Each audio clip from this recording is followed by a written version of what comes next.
This conference will now be recorded. All right, everybody. Thank you for coming today. My name is Rod Soto, and I'm part of HackMiami. We meet every 2 weeks, and today we have a couple of presentations. The first one, which I'm going to allow Marco Palacios, which is my partner on the West Coast, part of Pacific Hackers, introduce a very interesting organization called ITRDC that has to do with disaster recovery and volunteering for type of infrastructure to help in these cases. Obviously, this is a Hack Miami meeting. Florida is, I guess, very familiar with disaster. We live through it every 6 months. We sort of have been lucky the last 3 or 4 years, but if you live in Florida, you know that it's a matter of when, but at one point it's going to happen.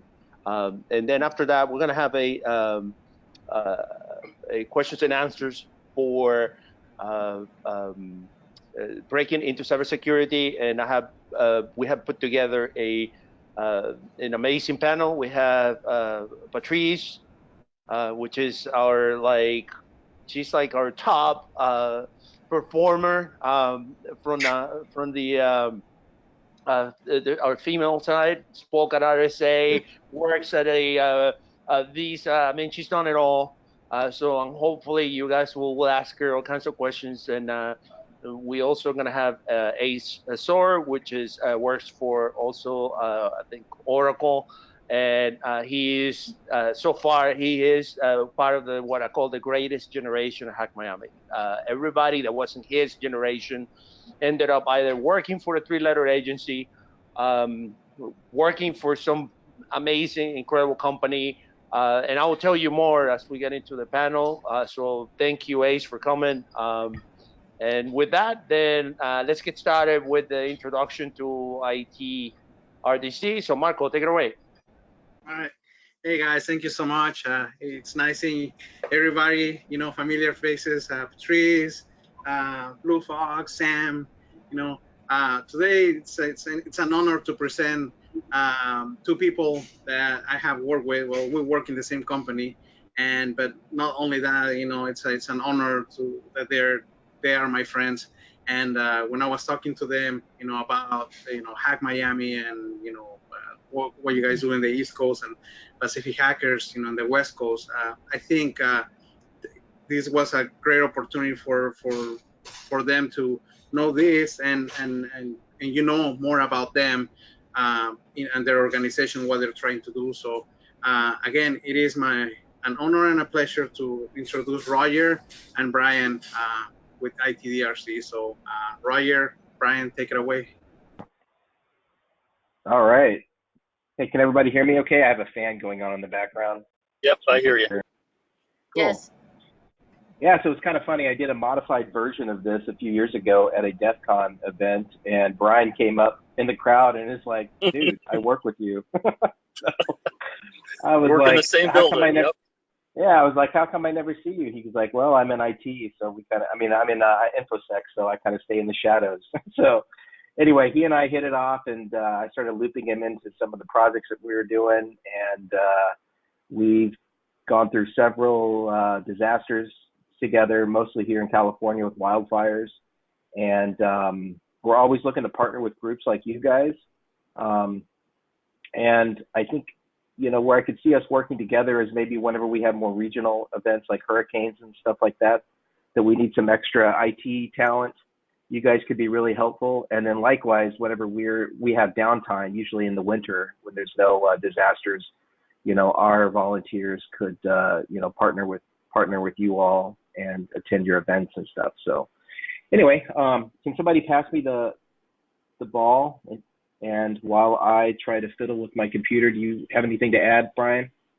Yeah, so, getting involved with this ITDRC group, I have to actually change hats, take off the hacker hat here. See, I have props too here, there, the ITDRC hat. I normally, try to hack Wi-Fi. ITDRC, I'm setting up Wi-Fi.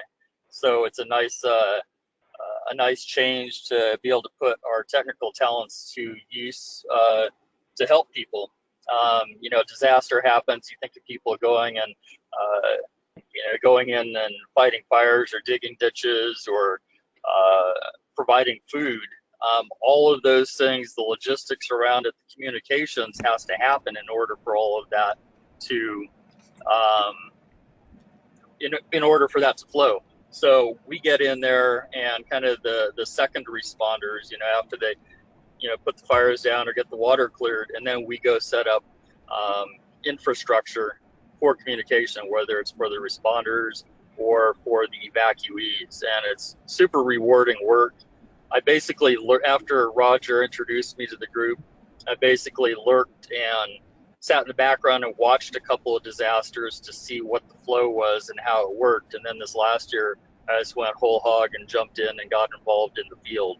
So, you know, besides the frontline field work and, you know, crimping cables and going up and putting Wi-Fi up and setting up phone banks or whatever, there's a lot of back end work as well. There's the SOC knock work that has to be done on the back end, taking all this data, knowing where all the gear is, what sites are up, what sites are down. You know, there's even work, you know, driving trailers from one location to another. So there's all kinds of levels of work, both, you know, technical, logistical. It takes a big team just to get a few people out in the field. So I think I'll let Roger explain a little bit more. And I really appreciate that he came over to the DEF CON group, and I ran into him there and met my coworker somewhere else. We have a lot of, just to let you know too, we do have a number of people from the InfoSec space. It's actually surprising. InfoSec people really like to get involved with this. So this is a really natural pool of talent. Because we're used to dealing with disasters and chaos, I think it lends itself to this kind of volunteering. So I'll let Roger take it away a little more. I could keep on talking because I had way too much coffee. Hey, could somebody pass me the presenter ball on GoToMeeting? You know, Somebody's that gonna call Rod. Yeah, it looks like he's stepped away. So give me a second. Let me text him really quick. No problem. Hey, or Marco, if you have presenter rights, I shared it with you, and I can just tell you when to go slide. You know, go to the next one. I don't think I have them, to be honest. Okay, gotcha. Yeah, only Rod gotcha. has it. Well, that's cool. While Hey, he's Roger, coming back, we can just talk about stuff. What's that? I was actually interested when I saw Rod post about the ITDRC. So I went on the site and I started looking around, and I clicked on the volunteer page, and I noticed like that you guys have a section for technical skills, and it looks like it was mainly focused around like a Windows shop. Is that kind of what the deal is, or? No, it depends. I think we typically have a lot of IT generalists that join.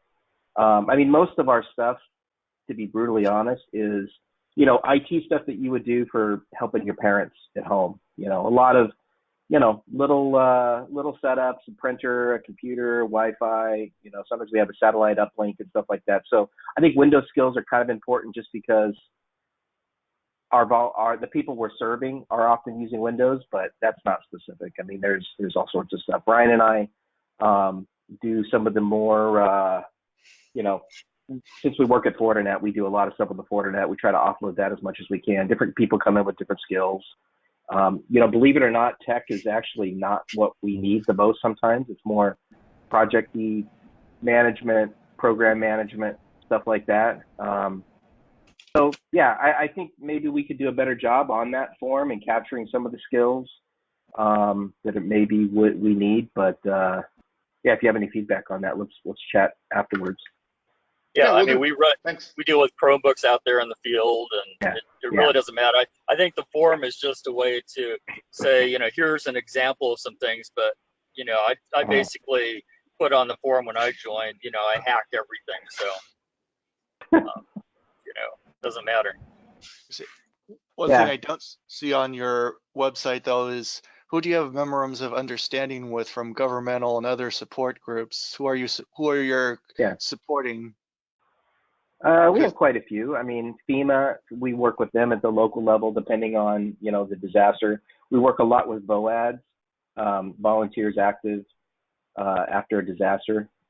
We work a lot with emergency communications groups. We work a lot with Verizon, Sprint, those groups that they have kind of these sat cults that they roll out and provide temporary cell services and stuff like that. So we do have a lot. There's only so much you can put on a web page, right? It would just be overloaded with logos. But if you ever deploy with this, you'll see tons of hats that and coins and stuff we trade with all of the local people and the MTU. Oh yeah, like that one. Yeah, he just got one. Yeah, LA Fire. They'll hand us hats. We're part of the team. That was from 3 weeks ago, but we're down helping LA Fire Department get communications in a new place after they moved out of Dodger Stadium for their vaccine rollout program. So fun little projects. Yeah, in my opinion, those are a lot more fun and carry more weight than a dumb letter. Hey, Rod, could you pass me the ball? Sorry, go ahead. Someone's talking. Yeah, I'm trying to find you. What are you? Should be there. It says Roger. Oh, there you go. Hold on, let me make you presenter. Okay. Done. Sorry. Okay, I'll wait. You should be a presenter now. Yeah, it looks like the GoToMeeting's freezing for a second, so it looks like it's shifting over to me. Okay, go to this one. Change screen 2.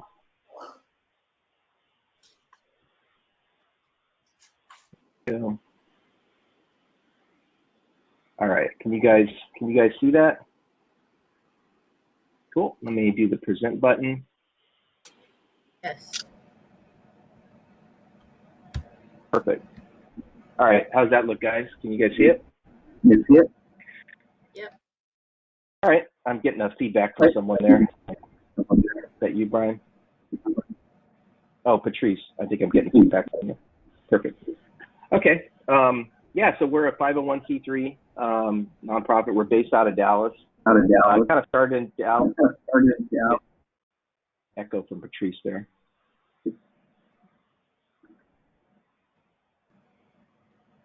So we started in Texas. There's a lot of tornadoes and hurricanes in Texas.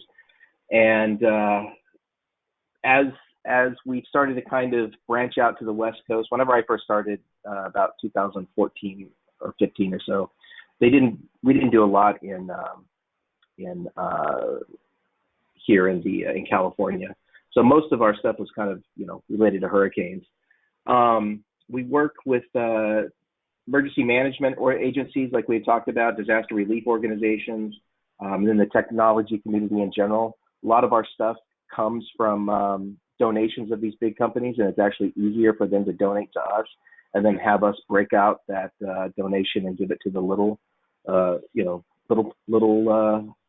organizations. Here's some quick stats from this last year.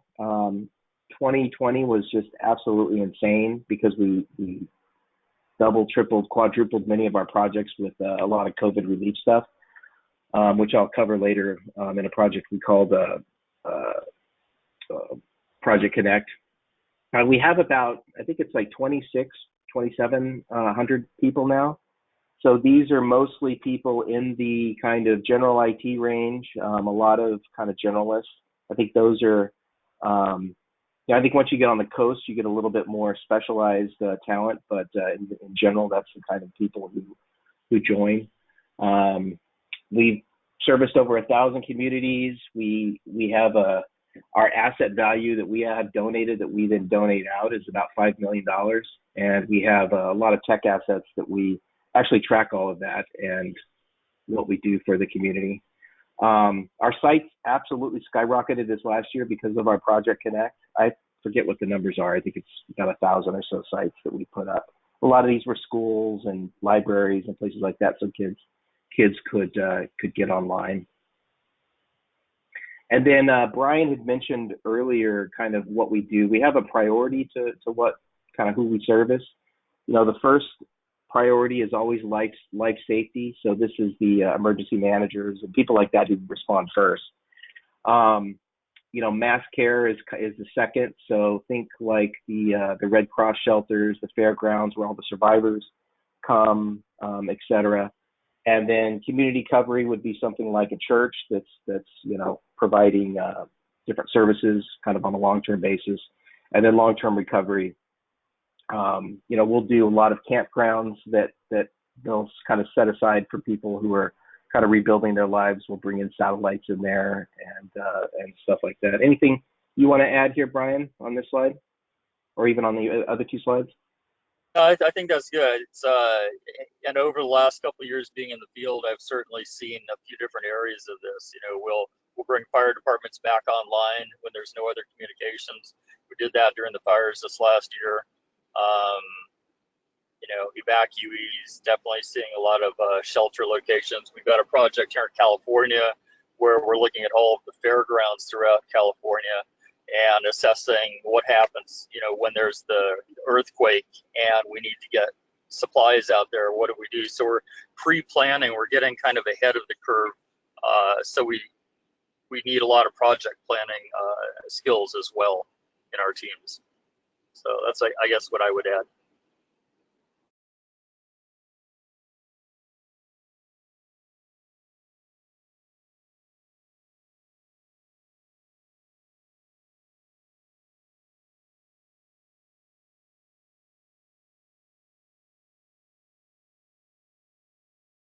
Prior, you're on mute. Oh, whoops. I was saying, you know, regarding what Brian said about the project management, a lot of that's a really important skill because a lot of the IT people will just kind of come and go. They'll come for, you know, donate a few hours and then leave. And having someone who thinks in terms of service delivery and can always help offer a, you know, consistent service to the people that we serve is often really important. So if you got people with project skills, please let us know. So here's kind of a graph of where we've been putting up stuff. As you can see there in the Pacific Northwest, a lot of that was fire and the COVID response. Our COVID response called Project 19. We do have a lot in New Mexico now because of that too, particularly with some of our stuff that we're doing with tribal nations. Few months ago, Brian and I actually went to Eastern Sierras and put in some access points, which you can see there.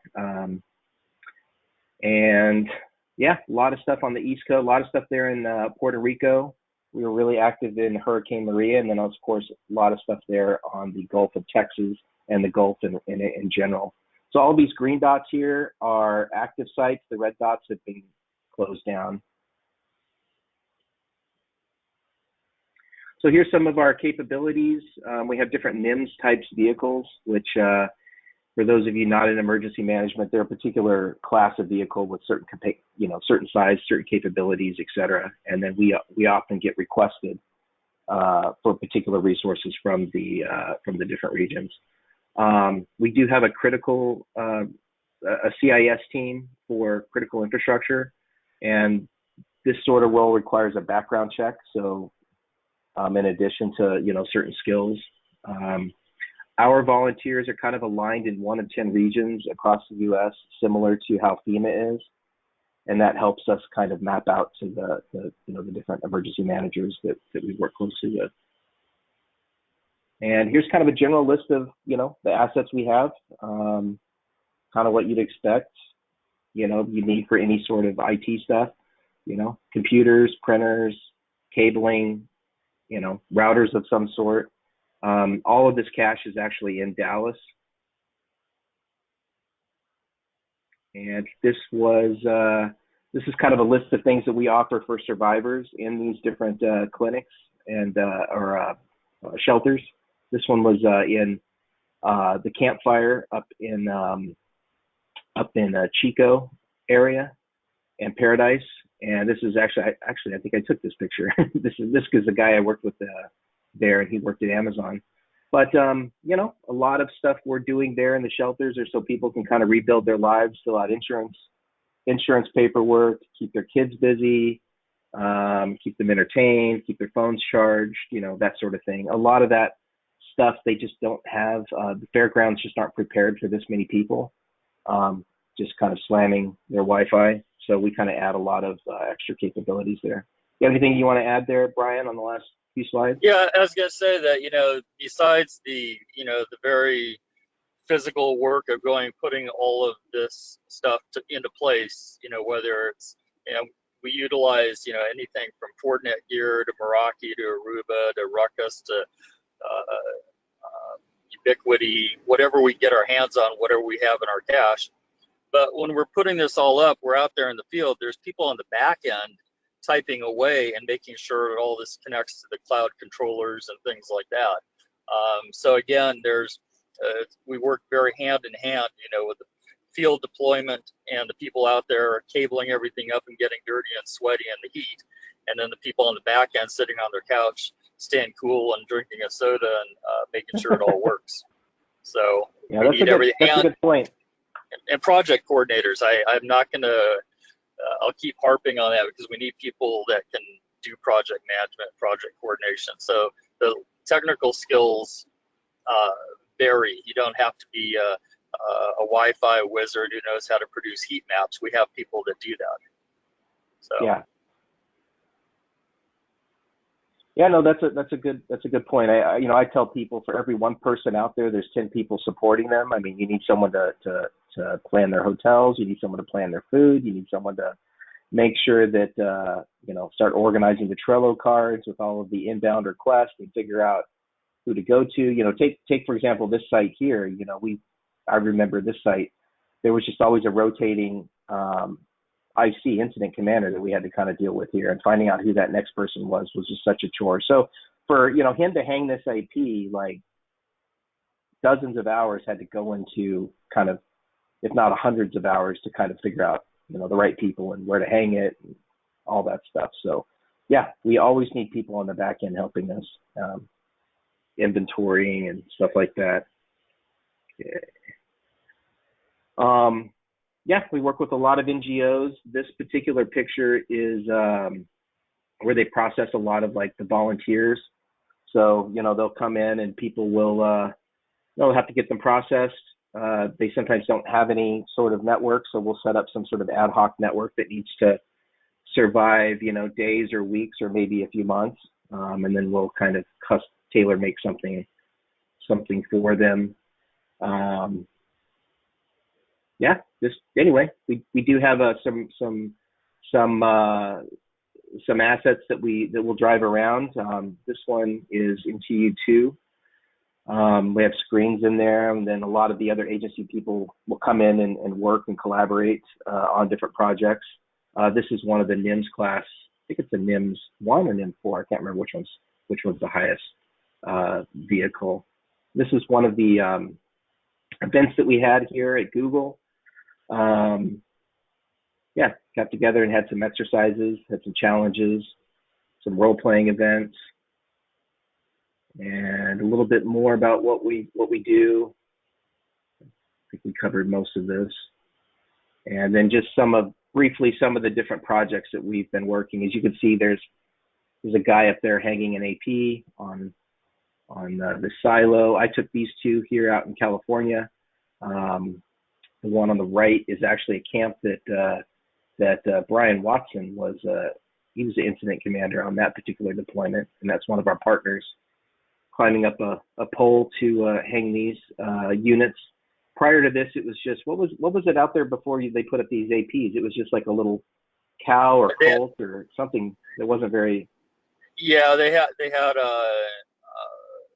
T-Mobile had a truck just feeding one part of the lot. AT&T was on the other side, and then they had a Ubiquity infrastructure that was completely broken. So we went and hung these up and lit up this RV and camp evacuation center for a few hundred people. Yeah, a lot of these places, like for example, this particular camp, I mean, they didn't have Wi-Fi in the areas where they put all the survivors. They just had them, in particular areas. And so, they need this kind of surge of capacity. in a lot of cases, after they get kind of spun up, they might be that site indefinitely for each year around this disaster time. So, we'll work with them kind of on an ongoing basis. That's something Brian's doing now with a lot of the campgrounds here in California, or fairgrounds, I should say. Anyway, this is, I don't know if you guys see that, but that is a Starlink right there. And we set up our stuff behind that. Something we did for Hurricane Laura. I was not part of that one. Well, was part of this one though. These are all firefighters, and we set up some satellites and covered this area with Wi-Fi, and the firefighters were thrilled to be able to talk to their kids and stuff at night, and watch movies and all sorts of stuff. We set up some charging stations here, so they love the charging stations. We set up a bank of satellites, and something Brian and I are working on now with Fortinet gear is kind of an SD-WAN solution aggregating all of these different links, and so making it seamless to everyone behind it. They just know that they get an IP and it works, and on the back end we'll set up different solutions, and when one WAN link drops out, they'll not even know that it switches over to the other one. Lots of these charging stations. The firemen absolutely love it. And we actually are doing drone assessments now. One of the guys on our groups, he is does this. He's an ex-Googler, and we have gotten a bunch of information and then fed it to the different fire department and police, and it's been really helpful for them to kind of figure out how to coordinate things. And then it's also helpful for people as they start to fill out their insurance claims early, because they can actually document that their place is destroyed. One thing we often do need, and this is something that I'm sure people here would know, is we often need local partners to quickly upload all this information to. So if you know of anyone who's on the internet backbone, and we could get them a drive and they could quickly upload stuff to buckets, that would be enormously helpful, because sometimes we just have to sneaker net this 12 hours somewhere else to get it uploaded. That point to point link we did, and then this was our COVID-19 request that I was talking to about earlier. I think we're up a few more than that now. So anyway, anything else? I feel like I've talked too much.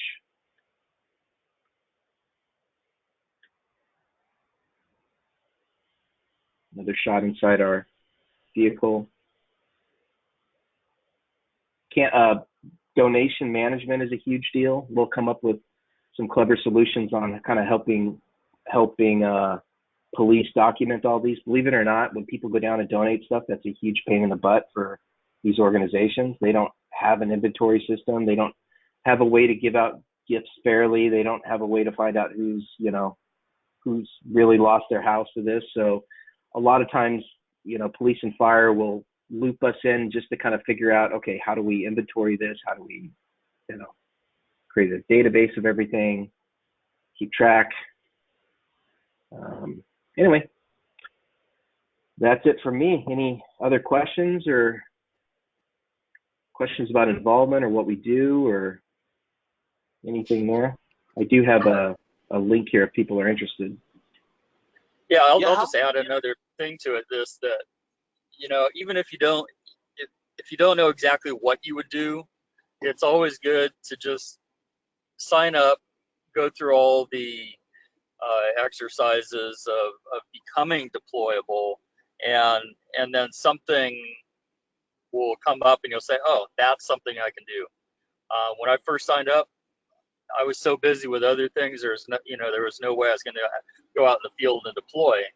I couldn't do that time commitment. But then when the opportunity hit, I was all ready to go, and I was very glad that I did that. So.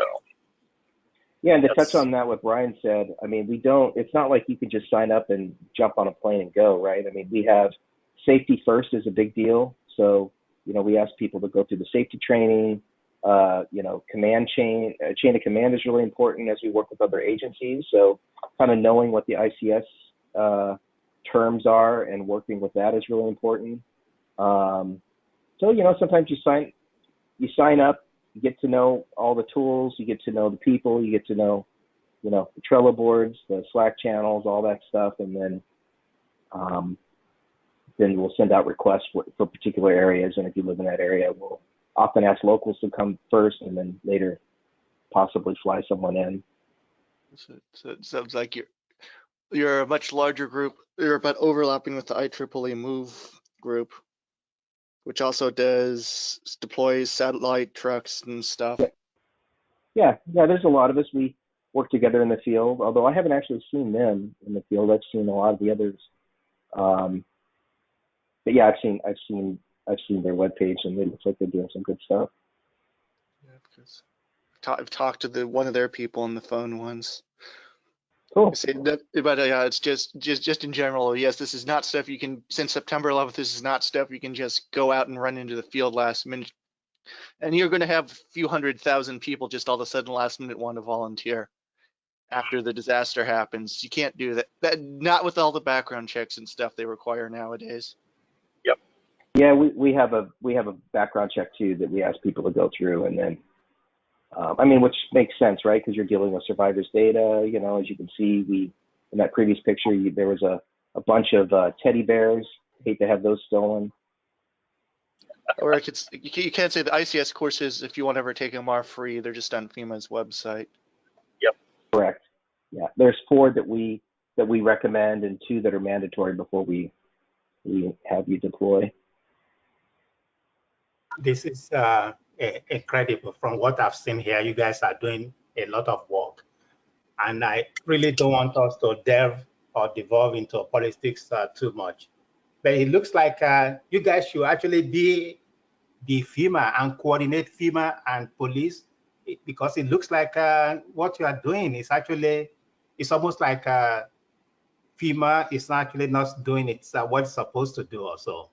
Maybe I'm overthinking this, because it looks like to be efficient from what you've presented, you guys should actually be in the place of FEMA and then coordinate all the police, the we're fire. often, it all depends.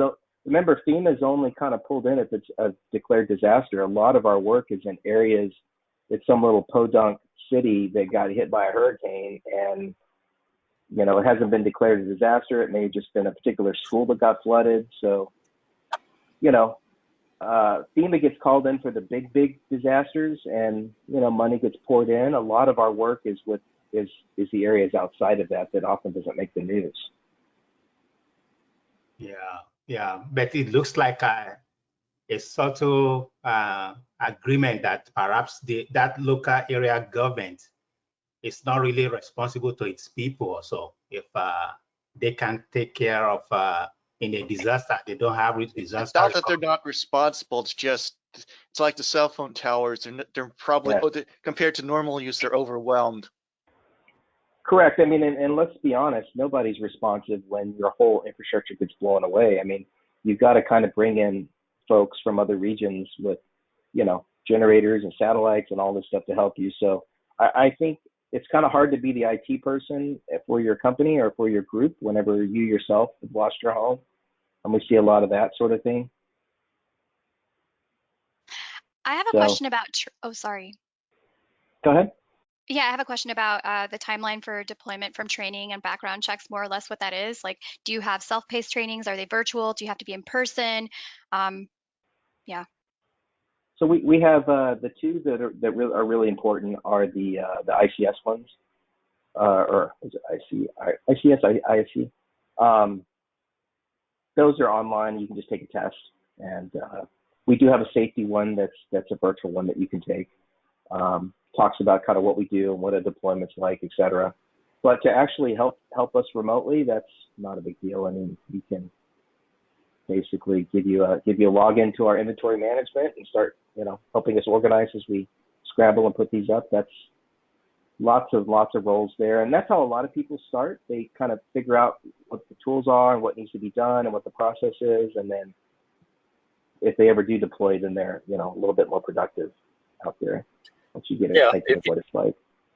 So I would say, realistically, at least figure a couple of months looking at the communications, looking at the talk back and forth, understand the flow and how everybody works, and then you'll see opportunities pop up. So every month or two, we see opportunities pop up, and a call goes out to say, okay, anybody in this area can you help out with this project?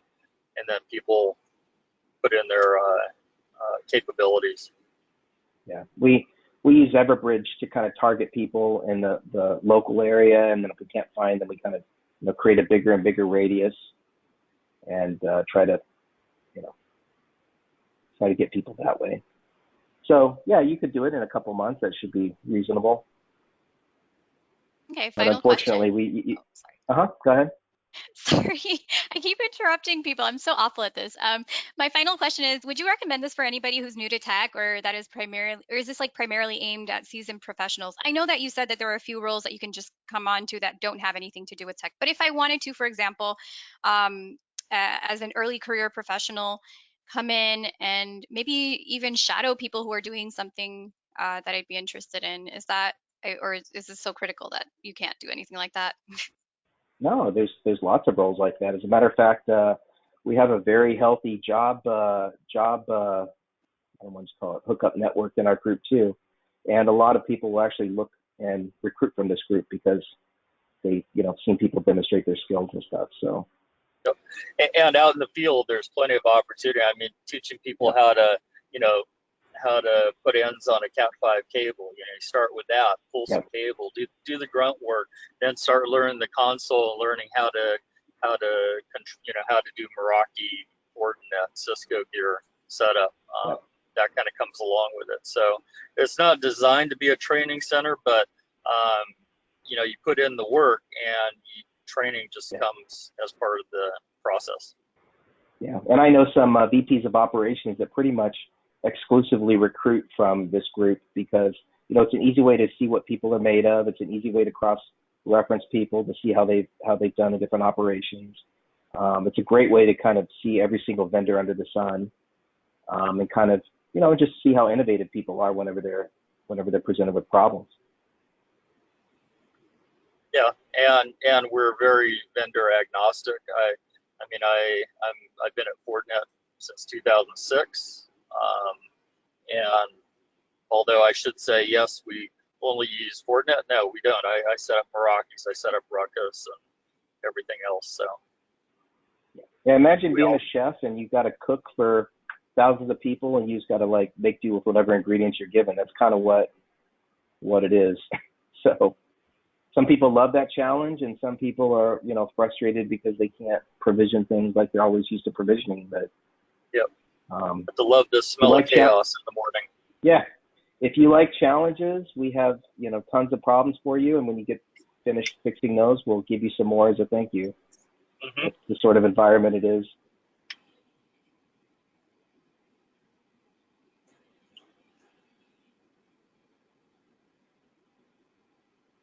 Yeah, any other questions, Amy, or anyone else? Or we're trying to get Marcos in the field. That's my 2021 goal. The next big fire. He's going to come and help us string fires, man. Come on. Tens of thousands of feet of Cat5. Yeah. I got the tools. I can tell you that. Because I did it at my home. So. All right. Well, obviously, good. I got you down, dude.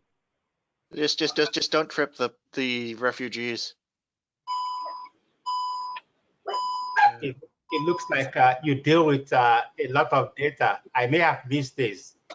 Do you have a company like Salesforce donating to you and say, here, use our CRM for free because we believe in the cause or so, because you have a lot of data? Yeah, we have Salesforce. I think some of these vendors are incredibly generous, and others are trying to see an opportunity to, get paid. As you can imagine, we try to use as much open source stuff as we can just for control and hackability. And the more developers we get in, whenever we first started, we had a lot of general IT people, not a lot of developers. And I think the more people we got from places like Google and Red Hat and, different Linux shops, we started to develop some capabilities that we didn't have before. And that's kind of one of the reasons that Brian and I kind of reach out to groups like this is I think we need to start creating our own tools and be much more self-sufficient and not reliant on SaaS tools.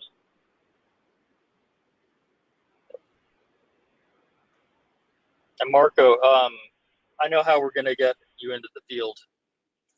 The next deployment. The next deployment. You get your hoodie. Oh yeah. Brian got us Blockbuster hoodies from the last Blockbuster up in Bend. Yeah, I was up there on a project and stopped by. There's actually one more Blockbuster in existence, and that's it. So. And he got a picture of the Backdraft DVD with his hat on top and the Blockbuster background. It's pretty funny. Yeah.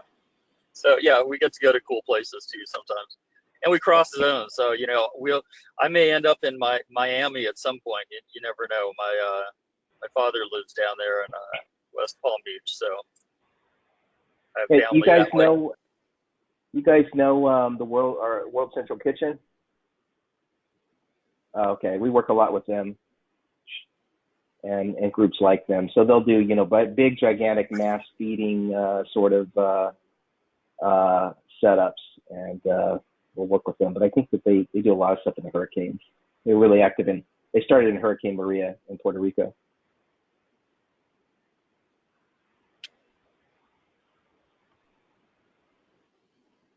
Anyway, any other questions? I don't want to eat into whoever's going to talk next, into their time. No, I actually just wanted to throw a really big thank you out there to you gentlemen for presenting to us, and I'm really excited about eventually volunteering. I grew up in Miami, and I still have a little bit of trauma from Hurricane Andrew, and I've spent at least, I don't know, maybe 2 or 3 months of my life without power. So any way that I can give back and make things a little bit more comfortable for people, I would love to. Yeah, that'd be great. That is awesome. Join up, sign up. We need you. Yeah, and there's a really cool women's group within ITDRC. I know they have regular meetings and record them and all of that. So I can't remember who asked the question about initial tech, first time techs, but it's a really supportive network if you're looking to start your career. Yeah, I mean, we're both always looking for ways to give back. I mean, I'm really excited about this. It seems really awesome. Yeah, pretty nurturing group, and as long as you're willing to kind of, make chicken salad out of chicken excrement sometimes, you'll be just fine.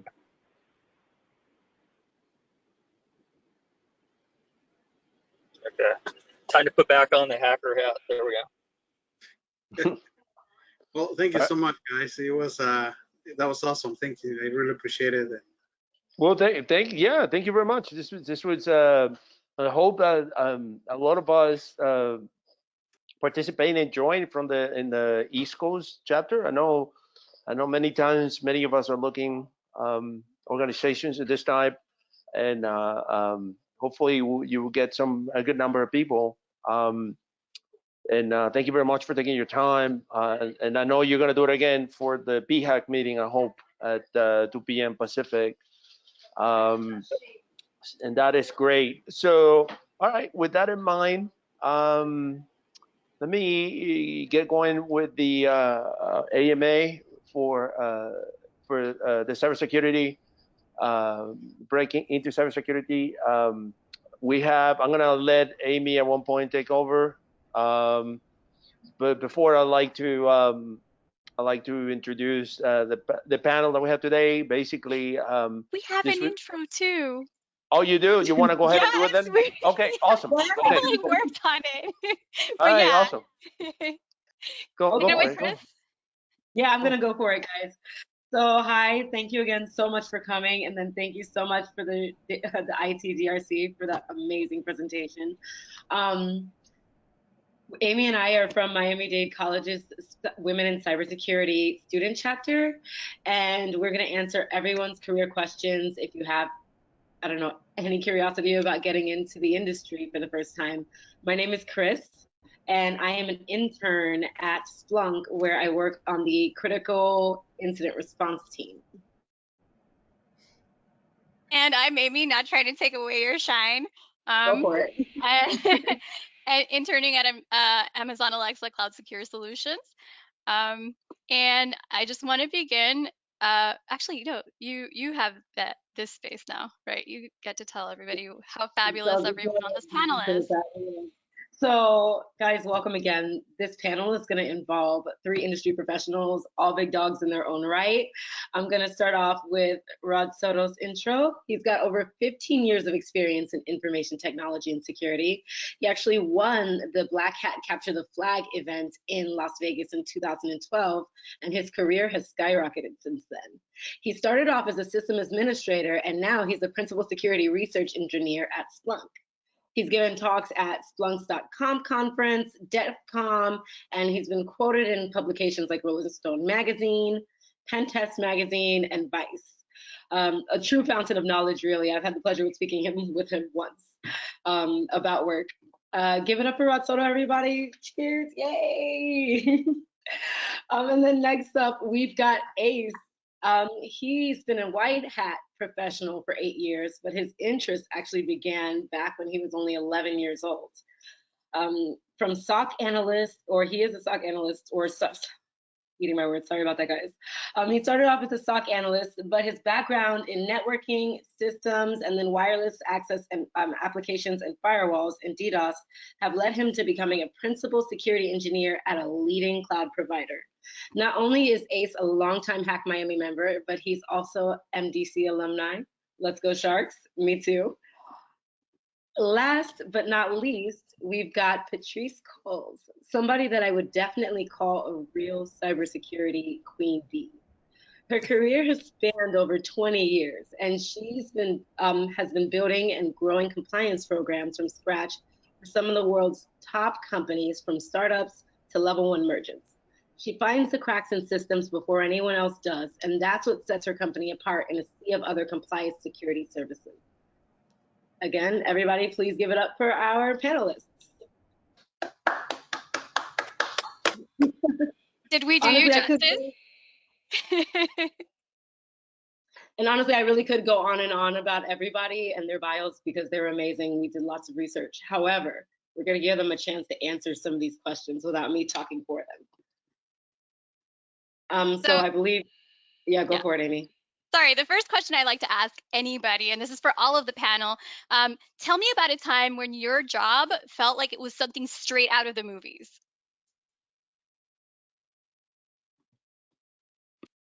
That has to go back to Prolexic. Right.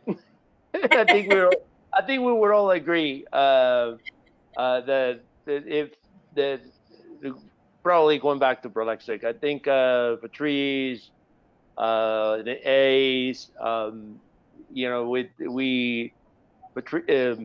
Prolexic was not like it felt like it was not a job. We actually did what we love, and they treated us pretty well, and there was something going on, and it was out of a movie. I mean, and working with Tuna was like out of a movie. Like Tuna will be here, for example, if he was alive. He was somebody that truly influenced us and helped us, and he's the one who started bringing a lot of us into Prolexic. I'm not sure if Patrice has one of those anecdotes of Prolexic. Yeah, so for those who don't know Prolexic, we all worked together at Prolexic before, in the past, before where we are now. And it was a startup company, and so the company kind of built as we were there. And it was definitely a case of the right group of people with the right chemistry at the right time. And what Prolexic did was DDoS protection. So when an organization that was our client started to get a DDoS attack, Prolexic would essentially step in front of that organization, take the attack apart, analyze it, determine what the problem was, and then create a solution for it, create essentially like a signature for a virus. And so it was very interesting because, you would be doing a day's work, and then all of a sudden you would just, there were big panels, and you would see the traffic start to rise. and you would feel the you Panic. just feel It was temperature panic in that the room. time. Yeah, Right. people running from one side to the other, guns everywhere. I remember Yes. they had to send a memo saying you can bring your gun, but you can't put it on top of your table. It was insane. It was insane. Continue. Sorry.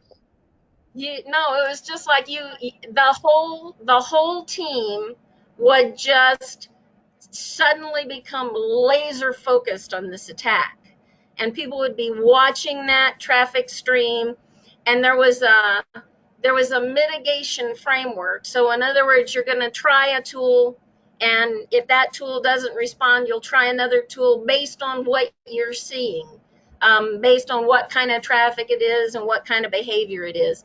And it was just like, I mean, probably like the most addicting video game you've ever seen in your life.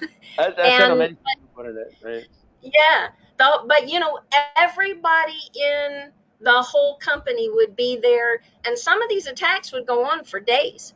So literally one shift would the shift is getting ready to go off shift. So the next shift comes an hour before so that they can see what you're doing and transition off smoothly and move your duties to that oncoming person with no bump, no hiccup whatsoever. And then, as it went on, people might be sleeping on a couch in the corner. They might be sleeping on the floor. They might be at the coffee machine pressing on the button that says like jet fuel. Um, and it was like probably the greatest experience of teamwork and single-minded effort to a cause that I think most any of us experienced. And you can't go through that and not come out on the other side.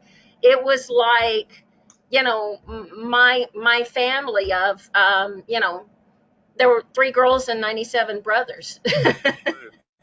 And it was 24/7 and the operation.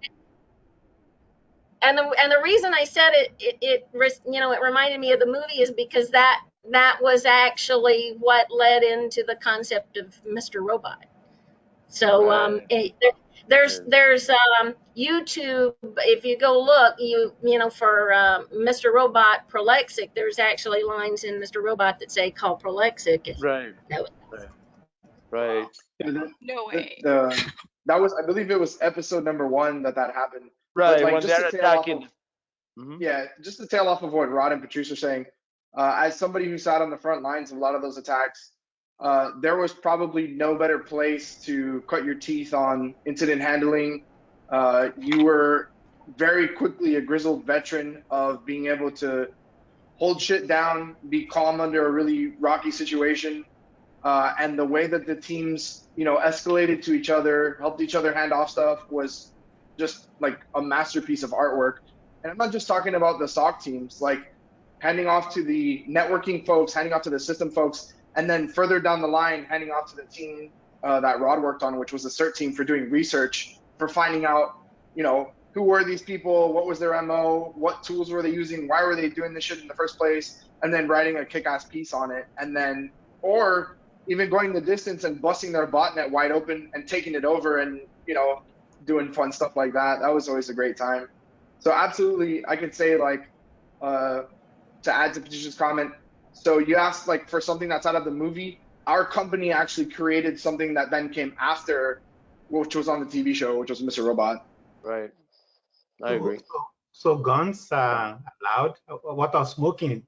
Smoking? There were all kinds of guns in there. No, we had a strict no smoking policy, but you can definitely bring your gun to work. So yeah, it was these days, because you really don't hear about Prolexic. You hear of HackMiami and all those other ones. So whatever happened to Prolexic? I think we're gonna leave it. We're gonna leave it as it. Prolexic was fine. I withdraw my question. Yeah, drop him in the chat if you have him. Yeah, this is all before we were acquired. Once we were acquired, let me just put it this way: the fun stopped. It was a different organization after Right, that. right. Mhm. Absolutely. Alrighty, No, so I no movies from that. What? Sorry. No, no movies from Akamai.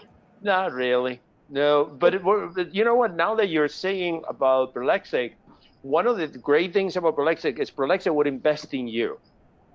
Right. Prolexic was not a company that they knew because DDoS was very specific and there were not such an industry back then that they had to train you, number one. Two, they had the hacker mentality. They allowed people, you didn't have to have a bachelor's degree, you didn't have to have a master's degree, you didn't have to have SANS certifications. They'll say, we'll take you, we'll train you, and those were the best people I have ever worked in the industry, period. So that, and then we'll invest on you. Like, okay, you want to go to Sense? Listen, what company sends, what was it, 60, 80 people to RSA? And they would put us all together in a hotel. Yeah. And it was incredible the things they did for us. That sort of encourage you. You know, like Patrice just said, it was a family, and it was a 24/7 because the SOC was there, and it was one first shift, second shift, and so on. We even had coaches. We were going to sleep. There was food. It was almost like I felt sometimes like it was the weekend. Like people would stop by and say, "Hey, what's going on? Anything good, or what's happening?" It was amazing. That was the best job ever for me. I think love that. that was the only job that I've ever been at where on some of my off days I would think about what was going on at work. Right. Exactly. Wow. And to Ron's point, when you started work there, they said, let us know which two conferences you're going to be attending. It wasn't Right. even a question. Right. Right. That was part of what you did, was say, I'm gonna attend this and I'm gonna learn that. It was just accepted as part of the policy. I've never I've worked for extremely large organizations with a whole lot more money that never made that kind of an offer to put that sort of investment into their people in that way. Right. Right. So There was as a a there was an oh god. entire shift. Sorry, one more thing. Just to piggyback off the investing in the people. There was an entire shift dedicated to doing a training. So you'd come to work and you'd have training, and it wasn't. I'm not talking about like, oh, here's security awareness training where you don't click on this stupid email, or you'd have really technical folks that would come in the room and they'd break you down on some really awesome technical stuff about what was going on in the company and some technology either that they were interested in using or currently using in the environment and teach you all this stuff. That's awesome. So Yeah. as a follow-up, I want to know, it sounds like two parts, right? One, would you recommend being in a SOC for anyone, regardless of what vertical they end up in cybersecurity, as their early career move? Two, would you say, and this is again for the entire panel, how would you say that you were able to cull through all of these different interesting, I guess, specializations? Because I see that, each of you have ended up in your own spaces, compliance, cloud, research, and you're all principals, right? How did that journey happen for you? So that's a two-part. I can get it started if you want. Prolexic was very open, right? But they wanted you, like, for example, if you were going to be a security engineer, you had to go to the SOC, by the way, which, by the way, that was great. I never worked at the SOC directly, but I had to shadow a guy for a week, and then they would send me to watch what they were doing during the campaigns. That it was like, this is our business, you need to know it. And not only that, sometimes depending on who you were, you have a chance to go to certain departments of others. Remember, it was a small company, right? We were 132 at one point. And regarding on how, for example, I picked up where to go, I just like you guys, some of you guys that approach us and says, I want to do pen testing. I wanted to do pen testing. So that's how I sort of started directing. At one point, I said I'd done enough. Was probably next for me. I said, maybe you would do research, right? And to tag onto what Rod said, I also did not sit in the SOC, but it was a similar scenario. In a compliance position, I needed to be able to understand the product and to verbalize to Prolexic customers how that product was going to allow them to comply to payment card industry standards, ISO standards, whatever. So while I didn't have that experience of sitting in the chair doing, looking at the screens being my primary job, I still had to understand what was going on and know what it meant and understand how that was going to impact customers. So I would say that sitting in the SOC per se may not be necessary, but having the understanding is definitely necessary. And having that kind of characteristic, to be a detail-oriented person, to learn those technical things, you need to want to do that. That needs to be the kind of thing that you're interested in doing. And moving forward, having gone, beyond Prolexic, I find that now what I do is a lot of, I guess you would maybe sort of call it compliance architecture, creating solutions that allow an organization to become compliant from whatever it is they have, which might not be much. And you can't always give, it's great if you work for all the big organizations and you have all the money, but that's not the reality for a lot of people. And so how creative you can get to create a solution that meets their needs with what they have or with what they can put into it is pretty important. So you build on that, those characteristics of how creative you can get and how you understand what they're doing. Even if you didn't sit in the SOC, if you have those characteristics, it gives you what you need to move forward. Ace is the one who did actually sit in the SOC. What are your input, Ace? I just want to say real quick.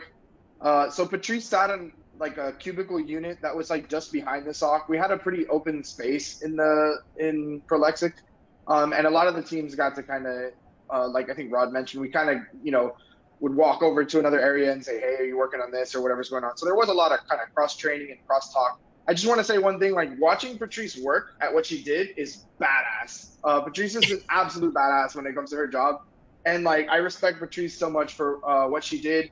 And moving forward in my career, whenever I had been assigned any type of compliance tasks, or if I ever had to like champion a compliance effort for some whatever product or team that I was on, I always look back very fondly on the way that Patrice handled the situation, and I use that as a way to kind of get through that stuff. So thank you very much, Patrice, and you're awesome, by the way. Going back to the discussion on do you think it's relevant, or do you think it's a good way to cut your teeth starting your cybersecurity career in a SOC? I definitely think so.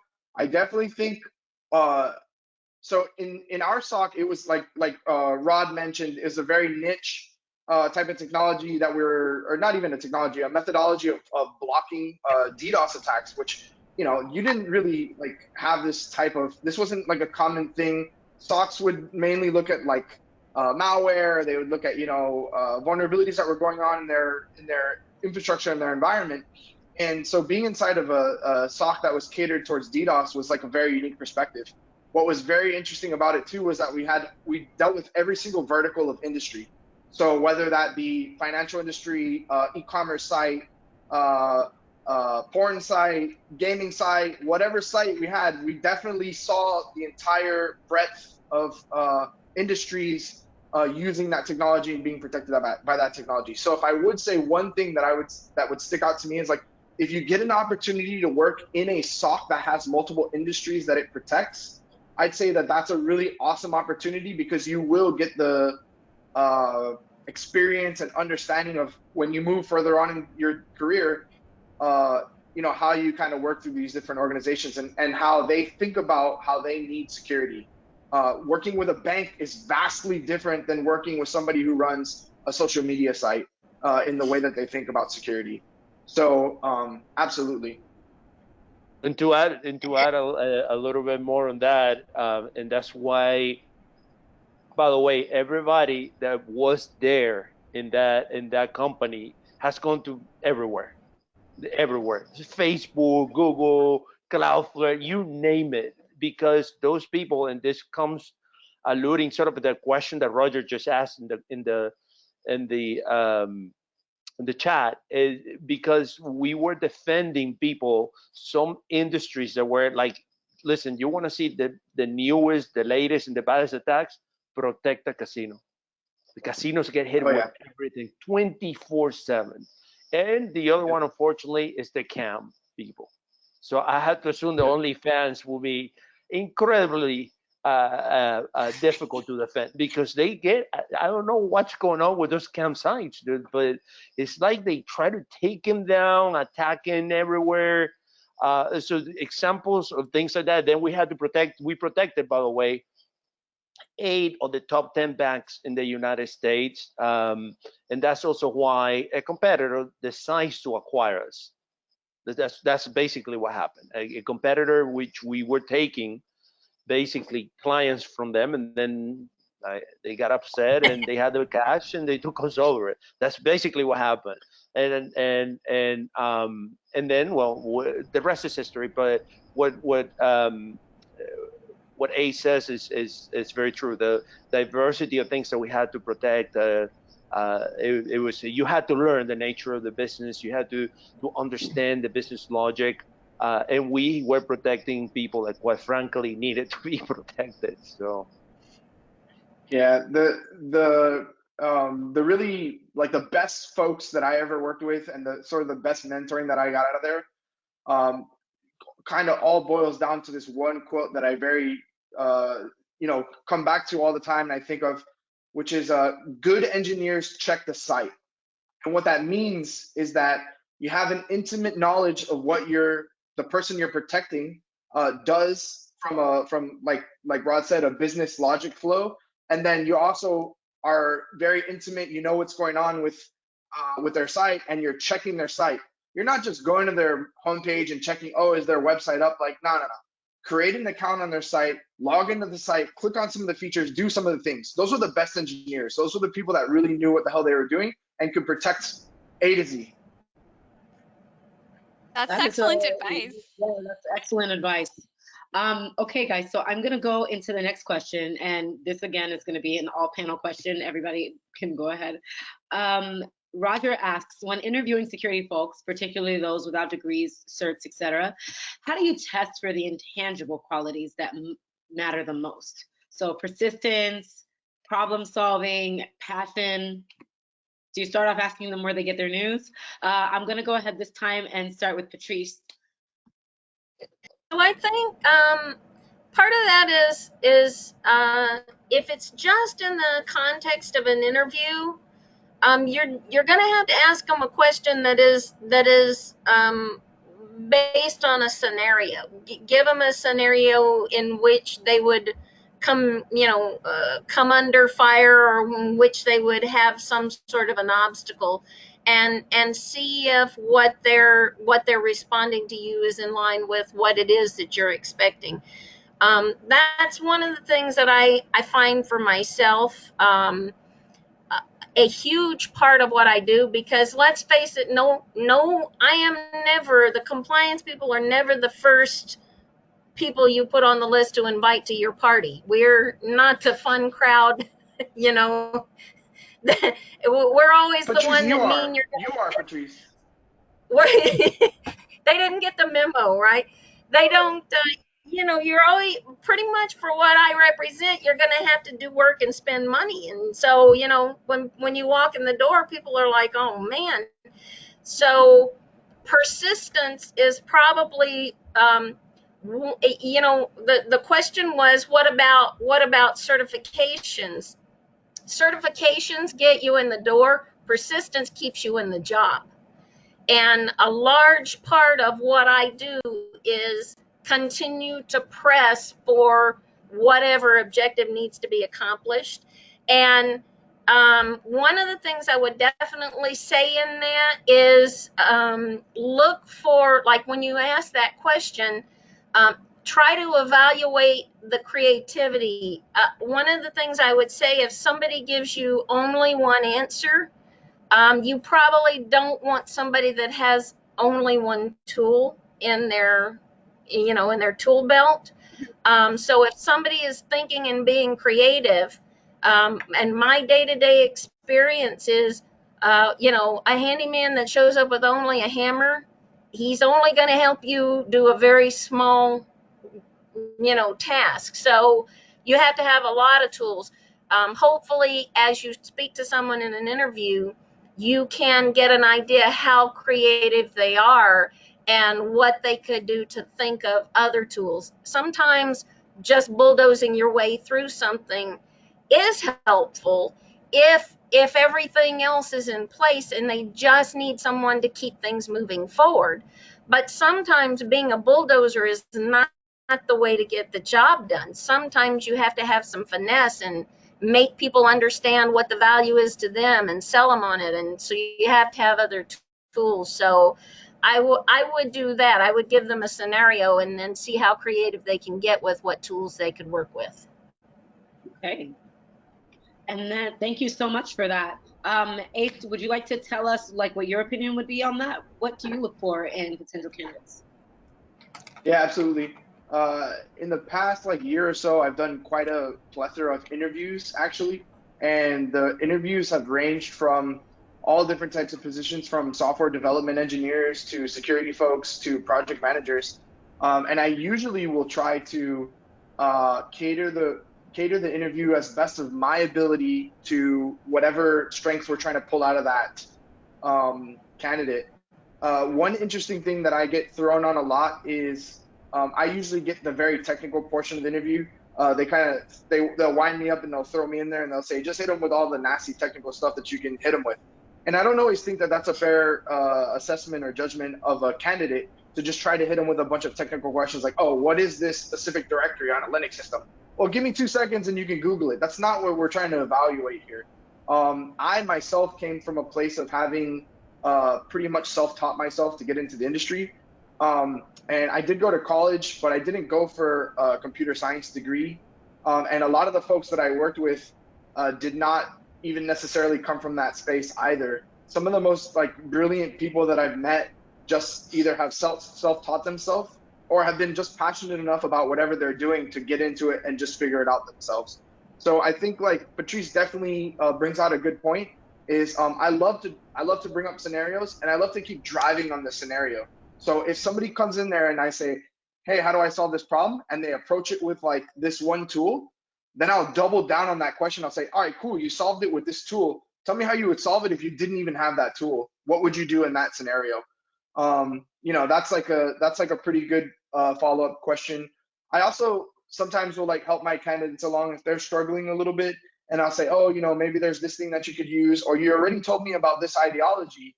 How would you further bring out that point and flesh that out a little bit more, So another thing that I like to do is like if somebody claims that they don't have like either a certification or they're like in school or they haven't had quite the education, say, what does your home lab look like?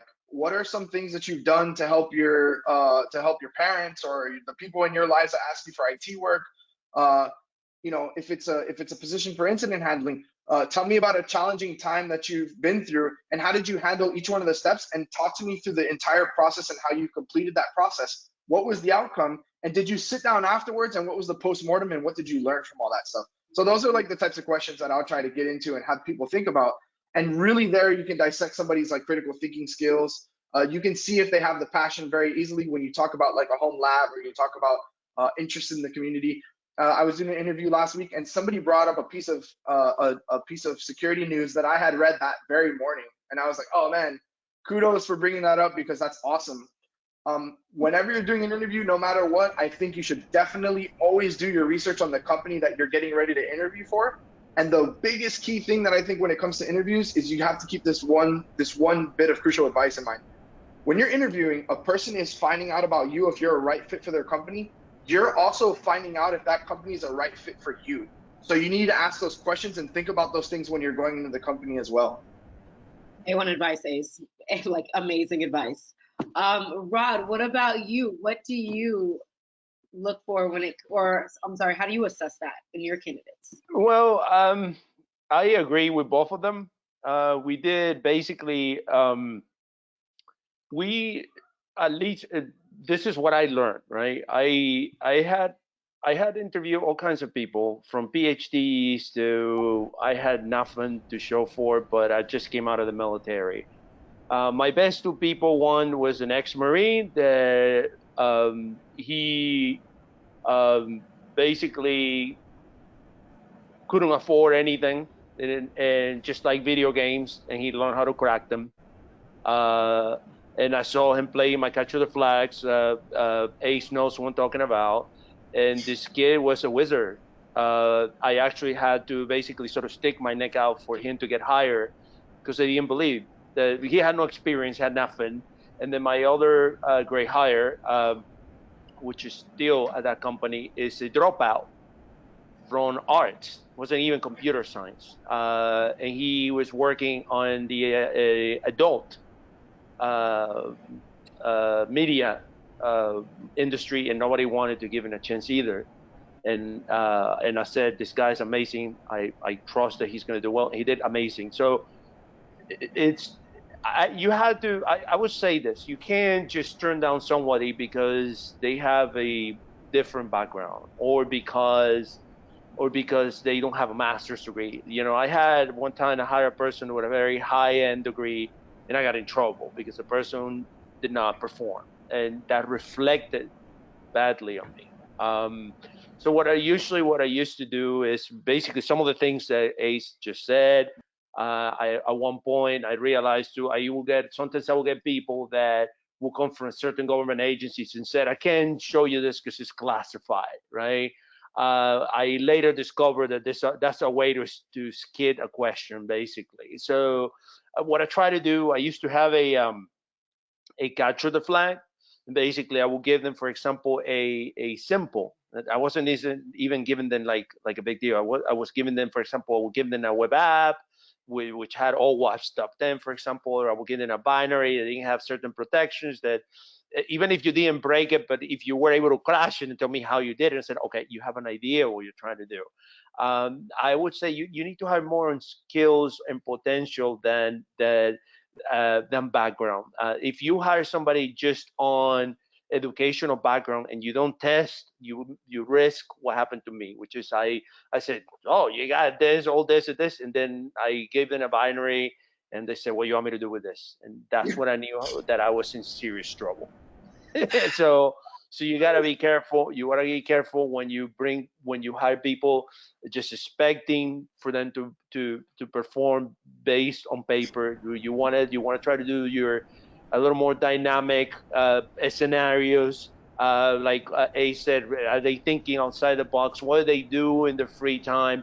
Are they, for example, going into groups? Like, for example, in our case, we vetted a lot of people via HackMiami because we knew who was who, and we were constantly playing capture the flags, and we knew, okay, this guy knows. So by the time you were to the interview, you sort of we also sort of knew if you were going to be good or not.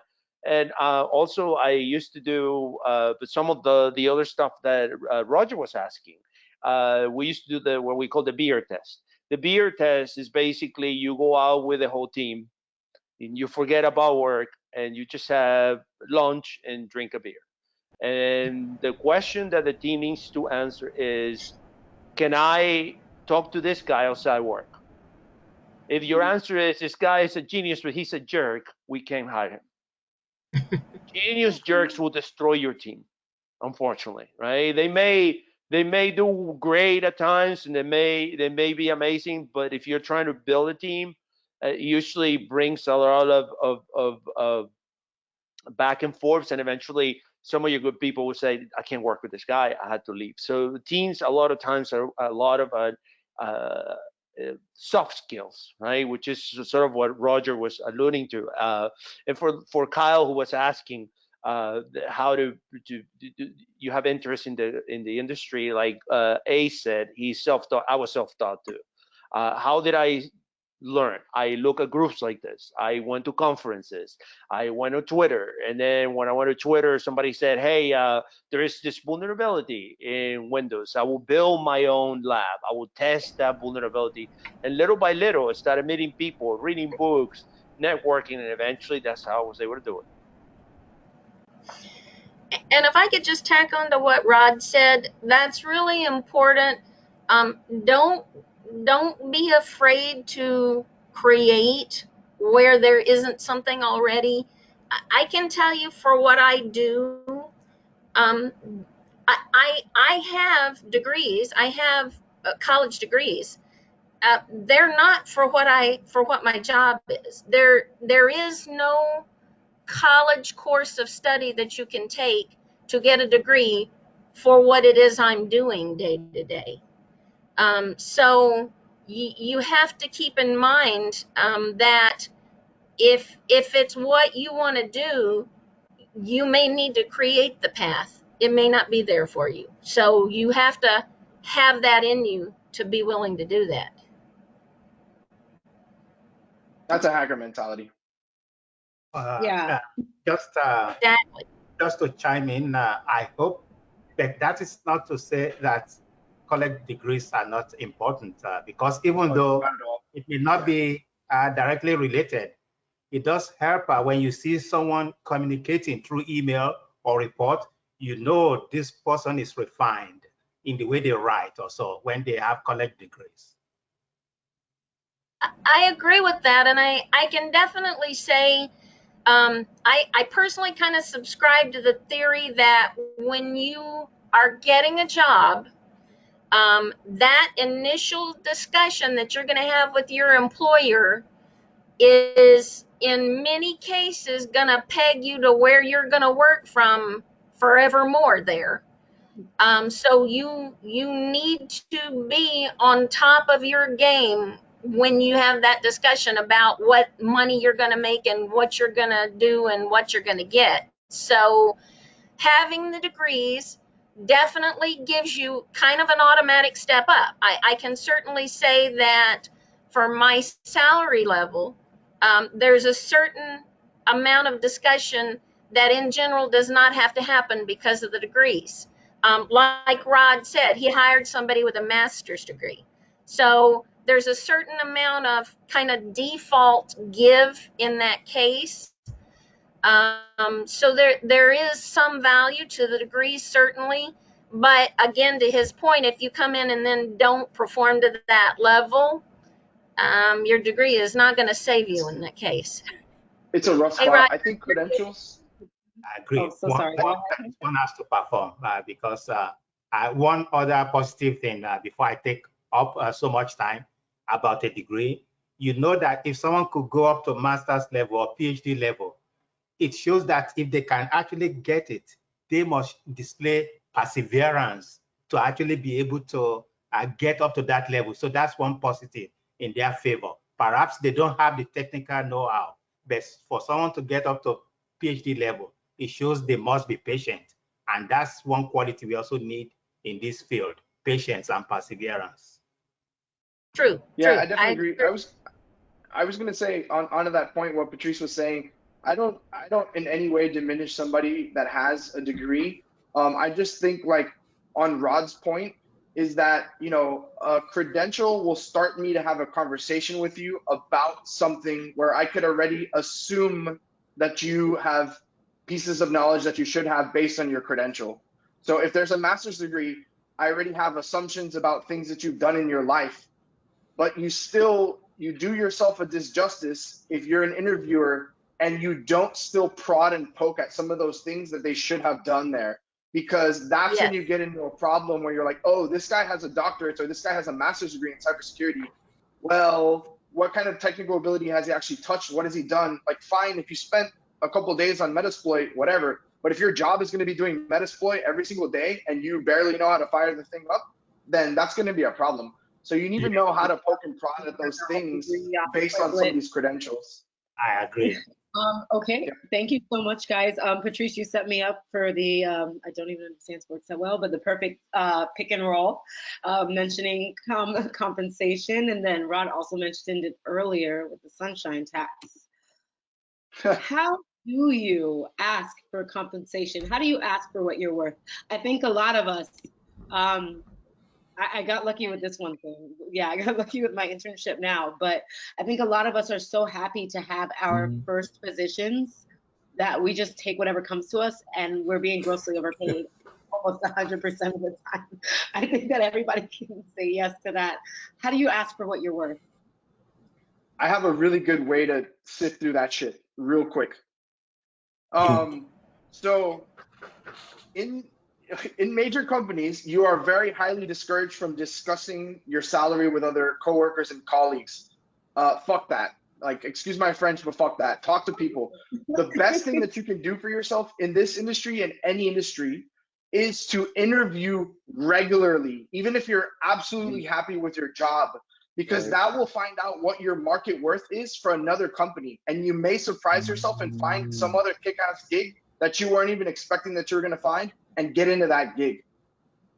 Negotiation skills, which are something that you will never learn in a cybersecurity college career course or any certification that you ever take. Soft skills are something that are definitely required. Rod mentioned earlier, if you have a savant that has zero social skills or is a dick, you don't want to work with that person. It doesn't matter. That person's not going to get the job. Or if they get the job, it's because the interviewers didn't do proper due diligence. So it's very important that you go to a lot of interviews. You're going to fuck up a lot in the beginning, I promise you. So if there's a place that you have that's your dream job, do not go apply at that place for your first fucking interview. Right, exactly. Take a couple of chances to go to a bunch of different places and interview and learn what the process is, learn the appropriate time when you should have those discussions. Not only should you think about compensation and how much money you get paid, but it's also about work-life balance. It's also about things that are afforded to you in the position. Do you get to work remotely? How do they handle you when you have a sick day? Do they offer you any amenities? Are there any perks for working at the company? You got to think about total compensation as well. So those are things that you will never learn by going to a cybersecurity course, by learning how to break into a bank. You'll never learn that shit like that. You have to learn that through experience, through education, of you doing it on your own and figuring that shit out. And the only person who can determine the value of some of those things is you. How much does it matter to you that you work from home? Maybe it doesn't, maybe it does. Right. Absolutely. And one of the things to keep in mind too, I don't want to cut you off. Are you done? I'm good. Yeah. Okay, one of the other things too, I saw one of the questions in the chat, where's a good place to start, boot camp, self-study, what programs? If you, like, for example, I have a study group that I attend every week. It's all tech professionals who are gainfully employed, and we all have jobs. We're not looking for jobs, but somebody wrote a book a couple months ago that had interesting stuff in there, so we get together and we do that. We have everybody in that study group, from people who have been in the industry for probably are past their retirement age, to be quite honest, to brand new people. And if I wanted to know what any one of those made, I could just ask them. If I want to get a general idea, what is the range of a SOC 1 analyst? They would tell me. If I go to a HackMiami meeting, I could go up to Rod and say, hey, Rod, if I want to be a security researcher, can you give me an idea what I'm going to make? So part of it is hanging around those people, making the connections with those people. And if that's what you think you want to do, then those are the people you should be seeking to get advice from anyway, and to hang out with and to learn from. I can say for myself, being a compliance person, when I first started going to the HackMiami meetings, they were really technical. Most of the people there were employees at Prolexic. They were talking about DDoS. I didn't understand a lot of what they said. Many times I would just go and I would just write down 5 words that they said that might have been Mandarin for what I could understand, and go home and study it, because then at least the next time they said those 5 words, I could be conversant on it. I might leave the next time with 5 more words, but it took time, but I was able to build up that vocabulary.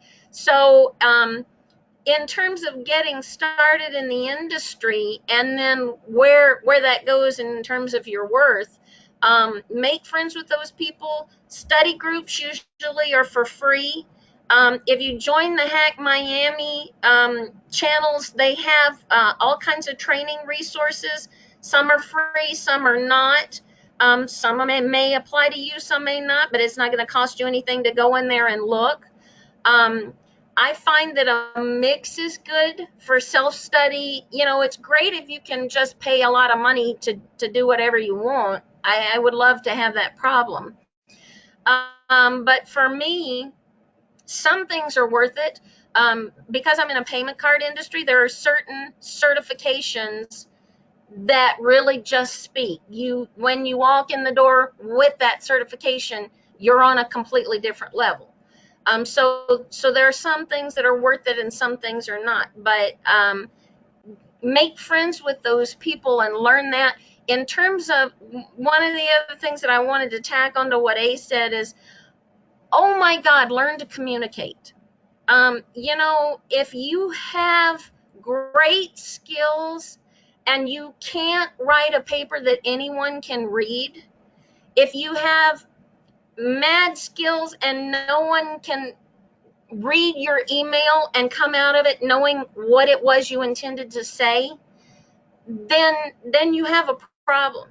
So don't forget the skills that may not seem obvious. Technical skills are awesome, but if you can't communicate what you meant, then you don't appear to have value, because you can't communicate what it is you're adding. So just don't overlook the, I guess they call them soft skills, but to me, that's your presentation of yourself. So don't overlook how it is that you state yourself. My recommendation for an interview, you need to be confident.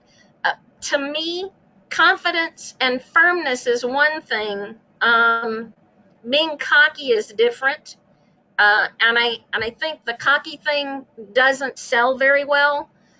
So keep in mind, maybe you're the best red teamer that ever walked on the face of the planet, and that's awesome, but that doesn't help you if the person that you're talking to is really looking for blue team skills. It doesn't help you if they're looking for red team skills, but the red team people have to work with the blue team people. So keep in Patrice, mind your audience. another interesting point is red teams don't get paid unless they produce the report. Yeah, touche. Absolutely. Exactly. Yeah, don't forget the things that may not seem so obvious. Just technical skills is not the end of the discussion. Wow. Okay, so we have quite a few questions in the chat in less than 10 minutes to go. So I wanted to get through some of them. Maybe this one's a quick one. I don't know. Hopefully. Speed round. All right. How soon should one specialize instead of being a jack of all trades in cybersecurity? Great question. When you realize you're good at it and you want to do it. Right. I tell people this: you will find what is it that you like the most to do. I knew, for example, when they put me in SecOps, and I had to push configurations for firewalls. I'm like, this is not gonna cut it. And when I did pen test, I said, oh, I'm very enthused about this. So that's what I tell people: try, give it a try, right, and find that who you truly want to pursue. And I would like to say this also about the last question. I personally, it was very hard for me to break in cybersecurity. It took me 3 years. I count and look back. I was in IT and I was a support engineer, and that sort of gave me a little bit of at times a little bit of exposure. But I can tell you this: the companies would never even call me back. The companies only wanted to hire people from the security industry. The industry itself has changed a little bit, but when I started in security, I took a pay cut. I took around a $20,000 pay cut because I was in another industry where I had cap, obviously, but I knew that that was my cap. I said, this is it. There's no higher. I'm not going to become a manager. And then I started looking into the cybersecurity, and it wasn't that easy. I had to go to these groups. I had to prove myself. I had to make friendships. I had to network. I had to play this capture the flags, and it was incredibly frustrated at times because I wouldn't score. I wouldn't get anywhere. And it took me 3 years. It wasn't easy.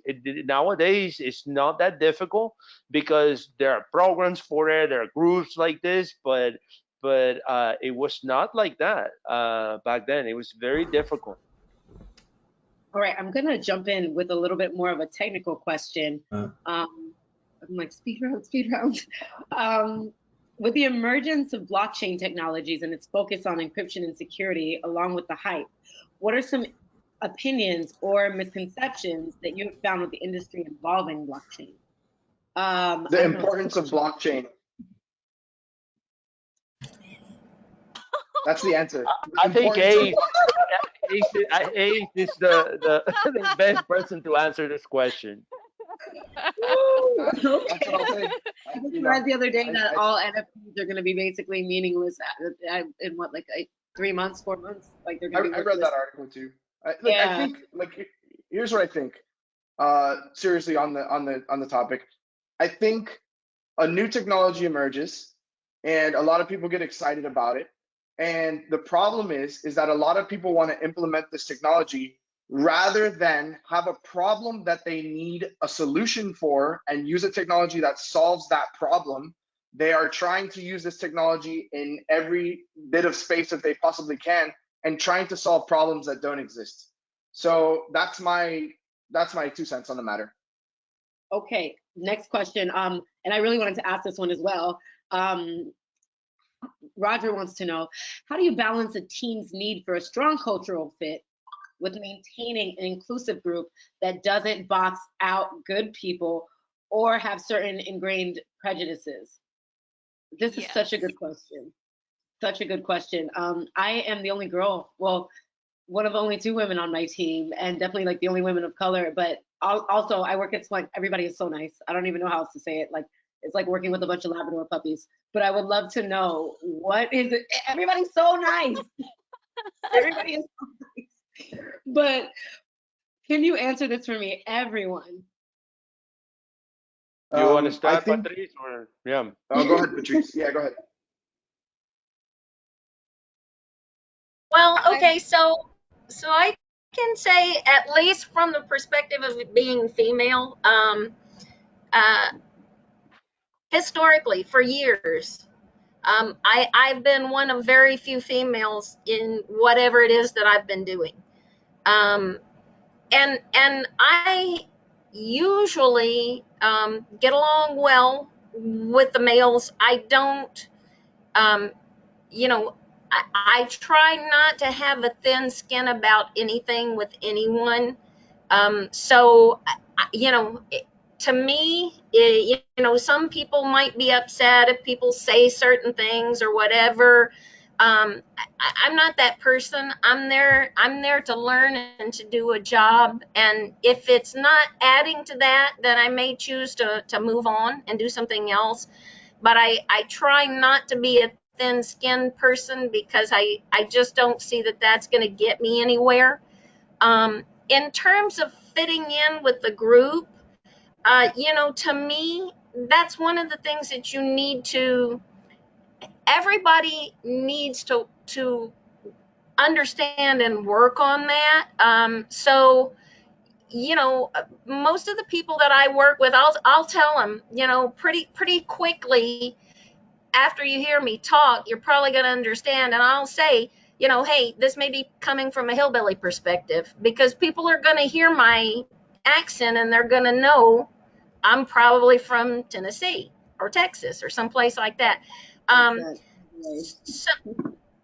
I just roll with it. I try not to get caught up in it, because my feeling is, if it is a good cultural fit, if I fit well with the group and the group fits well with me, then that chemistry just happens. I try not to put barriers to it and just let it, it's like water. Water is going to take the path of least resistance. If it's a fit, it will go there for you. Don't make artificial barriers to that happening. And I've had good success with that. So what about on the flip side of that, not as an incoming employee, but the person that's running the team themselves? How can you look at it from that side? Like, how can you ensure? One of the things that I do when I reach out, when it's going the other way around, is I try to look for things that I can clearly see a person excelling in. And a lot of times what I'll do is approach them. I try to make it a point to say, I see that you are really good at this thing. And set up a rapport with them where, like I have somebody on my team that I call Eagle Eyes. And I call her that because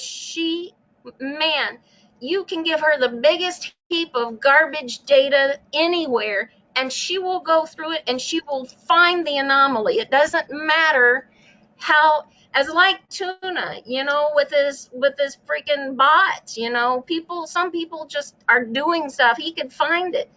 And so I said, hey, you're great at that.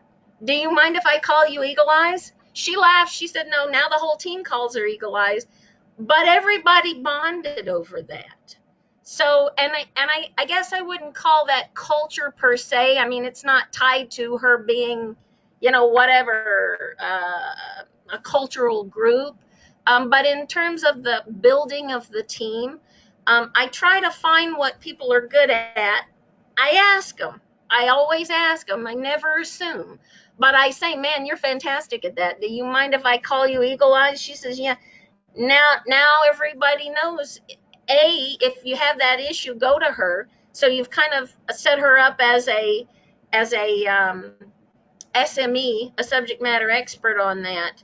And then everybody else just, the water follows the path, right? So I just try to point out things that maybe someone didn't point out, but that foster that kind of culture and team building. That's fantastic. Gentlemen, do you have anything for that? Yeah, I'll speak on it real quick. I think it's a very difficult question to approach from somebody, who I agree with Patrice. I think having the thick skin is certainly useful in this line of work. What I think, even saying that, even kind of discussing that, is kind of like, I don't want to say it's wrong, but in order for you to get a culture and good folks, you maybe not necessarily need somebody that needs to have thick skin as well, because you might just be excluding people that don't necessarily have thick skin, and you just telling them oh, you should be okay with the stupid shit that these people say.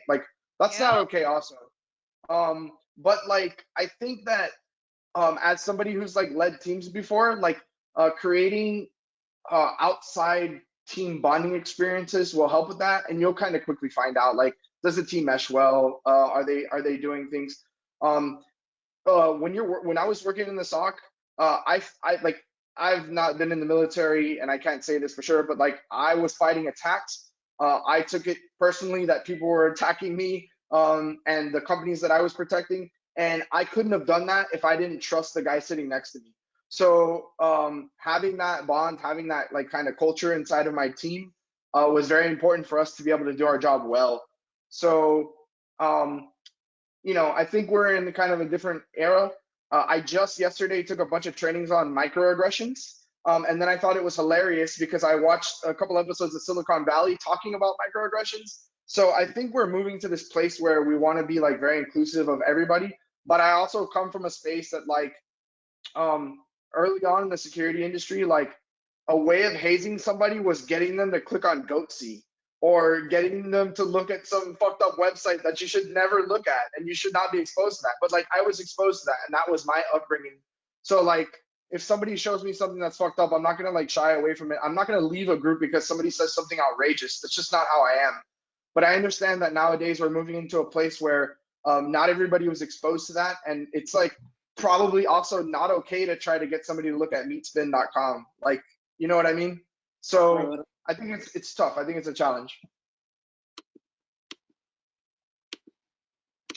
Rob, do you have anything for us? Yeah, well, I do have I agree with them, but I'll have to say this, and this comes with what he just said. We weren't in newer times, but you have to understand, and I'm trying to say this without, how can I say this? I'm going to say this as a person that, one, is minority, two, took some time to break into the industry. It is important.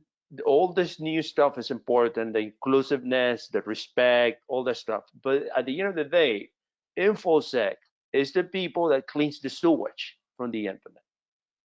Criminals will never be polite, will never be politically correct, and you're going to see bad stuff. So if you don't have the thick skin, like they just said, you're not gonna make it. I'm sorry to tell you this. You're gonna see something that's gonna frustrate you. You're gonna see something that you're gonna get PTSD. You need to understand. I know there's this glamorization of infosec, and some people think that is I'm just gonna go into hot topic and then tweet like on lead and shit. Dude, that is not infosec. These are problems. This is we're now at a point where people may actually die for a ransomware attack. When you work in this industry, it's tough. This is not rosy. This is not, all the kumbaya. No, it is important to have environments that are inclusive. It is important to have people that understand you, that culturally accept you, but it's also good for you to be prepared because you're going to be challenged and it's going to be tough. So don't confuse inclusiveness with, oh, we can see these things, right? There will be investigations you're gonna have to do. There will be tension. I remember Patrice and Ace can tell you there were attacks that everybody was cussing, right? Like you see the screens and we were down, and like, dude, they just kicked our ass. And on the other side of that conference call is the customer that's paying us $1 million a month. I mean, this is serious business. I know we say this as a mockery, but the internet is a serious business, and you're gonna be exposed. At one point, you're gonna see something you don't like. So always consider that. Consider that because this is not rosy. This is not history-ish. This is, I consider a lifestyle. So that I like to point that out for all of those who are coming. And I had to see it. I saw it with different groups. There are, of course, depends on where you work, right? If you work on the West Coast, it's a little different. If you go on the East Coast, it's a little different. But always be aware of that. The InfoSec, I always describe it. When you go at night in New York, you see those people under the sewage. That's us. Without us, it would be a disaster. Somebody has to do the dirty work. That's what we do. We clean it. There's a particularly interesting attack that came to mind that I believe the PLX CERT team did research on, and the hacker attributed with the attack was named "Bitch Got Raped." Remember that we actually that was even discussed. I'm like, how are we gonna write this on our report? Right. And that was his name. That was his name. That was the same. And actually, once we posted that report, he tweeted it with the same thing, basically rape. It's like, thank you, that's me. And I'm like, okay, you see that? That's cybercrime right there. These people are not going to change. They're not interested in what's politically correct or not. They don't care if you get offended or not. I mean, if you see the things that all of us have seen, like when you see like the raw internet, the things that get pushed or the attacks, dude, you had to have some thick skin. You had to have it. You have to keep in mind that you don't have to be aligned with someone to learn from them, you know, Right. and That's a good point. take the value, take what the value is, and don't get hung up on what the value is not. Yeah, I was Yeah, taking this Roger question brings up more to a. mean. Oh, sorry. I was I just was gonna say, thinking Roger that brings up a really good point. Is that hackers will try to throw you off your emotional game so that you do not think rationally. They will try to trigger you. They will try to make you feel uncomfortable so that you don't make the right decision. Yep. I was thinking of this question more from the perspective of me being from Miami, talking to like a team in, I don't know, in Cali, and being able to say, dale, bro, and maybe that not being a good cultural fit. But yeah, this is a very interesting point too. Obviously, you do encounter some very heavy things, and you have to be ready for it. On the flip side. I mean, That part that I was gonna say, what? the part that you brought up is also very significant as well. I've actually, on the team that I'm on now, I work with teams like literally all across the world now, and this has like got me thinking about solving problems in a different way because I have worked with folks that have completely different cultures than myself, and I actually value this so much. Like the fact that I've been able to work with teams in Eastern Europe or in India or on the West Coast and see how they work and see the way they solve challenges and see the way that they do things has been immense for me, being able to look at a challenge and dissect it in a different mindset than me just thinking about it from my Pirates Cove life Miami Cuban hat. Yeah, same here. I'm on a global team, and you really need to understand the context that other people are thinking from. Man, I just want to say thank you all. This has been so fun. I haven't stopped laughing. I've had to mute myself because I cackle very loudly. You guys are amazing. And I we're wish we definitely gonna be had reaching out even again 15 for more more minutes. of this. Yeah. Yes, we need more of this. Hey, I mean, we're pretty accessible in the Discord. If you guys have further questions, I mean, we all have pretty public personas, Twitter handles, I mean, email addresses. You guys could reach out to us. We're, happy to field some of I'm these so sorry. questions Would or you go a like little to bit further. in The case anyone- traditional way that we would wrap up in-person Hack Miami meetings was usually going to like a bar or a place where we could get some food, and then we would just kind of wind down. And if the talk was like particularly interesting, the conversations would just keep going. And there's been several conversations that have led into like Rod mentioned Chad earlier. There's been times where we go to a meeting, and then him and I spend the next couple of days like hacking on something or whatever, and just and that's just the way it turns out. So since we've sort of had these virtual meetings, I think it could extend a little bit further into Discord. Feel free to, if you want to ping me on Discord, I'm happy to answer. If you want to ping me on Twitter or, however you want to reach me with any of these questions, I'm happy to answer them for you. Thank you. Thank you guys. Thank you. We always complain that we don't see new blood, and that's what we see now. Listen, wait till you start going. Wait till you start going to the conference. You're going to start seeing a lot of white hair, a lot of white and gray hair. It's unfortunate, but it looks like, and this coming back from the last question, there's a reason why there is a lot of alcoholism, divorces. I tell some people, this is like the healthcare industry. The stress that you're put through in some of these positions, it will affect you. And we need new people. We need people like you, and an initiative like this is pretty important. Thank you so much, guys. We will definitely be reaching again for not only more AMAs, but other meetings so that you can meet other students and people who are interested in the field. I'm furiously scribbling down these Twitter handles. It's easier if you just go into Discord. Yeah. Discord, yeah, and Discord you can ask everybody. If you mention somebody or whatever, they usually will check within a few. Some people check quicker than others, but usually you'll get us. Yep.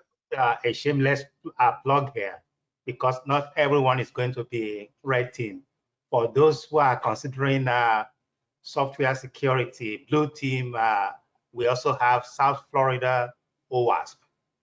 Oh, we have a meetup page. Please check Hey. on that. South Florida OWASP. That's my jam. Hi. Okay.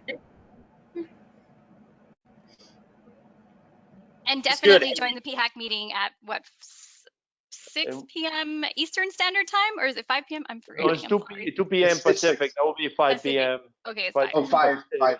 5 p.m. Eastern. Yeah. That's a great discussion. Thanks to everybody. Of course. Thank you, everyone. Yeah, seriously, Roger, you just killed it with those questions. Thank you. Have a wonderful